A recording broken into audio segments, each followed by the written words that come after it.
Let me show you some ins and outs for the A workout this month, because we're doing the suspended abs. And if you're gonna work off the back, there are a couple ways to do it. So I'm gonna show you some modified versions to start, and then I'll make it harder and harder and harder so you can see some of the visuals. And then when you come in and we're cueing you on these, then it's a little bit easier to follow. So first things first, you wanna scoot right to the very front edge here with your seat. If you want a lot of support, you scoot forward. But the farther back you go, it basically means you're gonna be laying off the back. Some people use the box and that's as far as they'll wanna go. And some people actually prop this box up so that you don't even go that far back. You stop right there. And that's a really good idea. If you don't wanna be doing any extension at all, you come down, you push into the box. But some people push it entirely out of the way so then they can lay and extend all the way back. So you've got all of those options to start, so you take that box if you don't want it, get rid of it.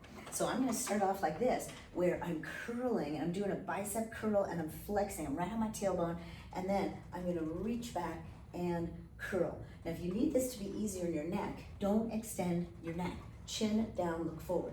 And then we add this in. You could reach one leg and pull, and reach the other leg and pull.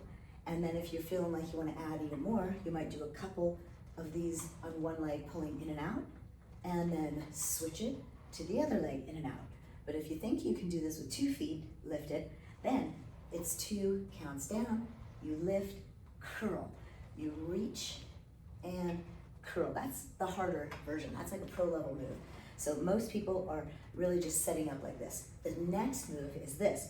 You lift, if you can here with one leg, if you can do 2, do it. Because we tug the pelvis. That's really the max part of the move, that the top of it. Where you lift, you pull your elbows towards your thighs, then you pull your thighs towards your elbows. Then you can put your feet down. If you're a back bender, you extend all the way.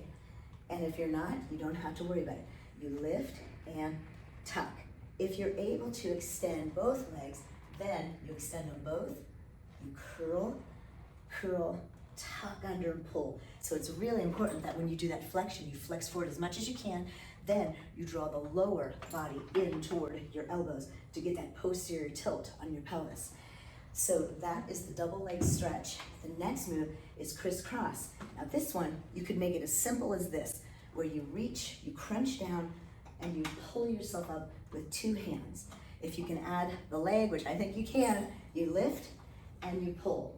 Now if you want to make it harder, you could lift this arm up and then extend down and lift the arm up. Or if you want to make it even harder than that, you extend this leg all the way out and you pull the arm up to the top, crisscross. Make sure you're touching this thigh or your knee with the inside of your foot. Now the next part is a good challenge. It's an arm straight move where you curl, you flex down, and it could be as simple as this. Just your upper back doing the work. You inhale, you extend up, you exhale down, and if you wanted to add on, you could lift a leg on the up. This is the teaser. But if you want to do it a little bit harder, you could take both legs up, straighten them, lower them down, and if you're open to extending back, then you extend back. But if you're not open to that, you don't need to. We lift, we extend up, we lower, coming down, and unroll from the tail to the head. Now from the head to the tail. Now here's the last one. Most people hold onto the poles and they lay down, and you might have to scoot at this point. So you can hold your elbows here, or you could hold it a little bit like that on the poles. Now I'm just gonna start easy. I'm just gonna crunch, push my knee with my inside of my foot and curl, or lift the leg high and do the scissors. Now if you are a pro, you wanna make it harder, you don't hold the poles, you hold these. And when we do this, you could go, all right, I'm gonna hold, I'm gonna reach through here, still pressing the inside of my foot, I curl, or even harder, you could be here, but if you wanted to add on the scissors, you lift, lower, lift, lower. Awesome ab set. See you in class soon.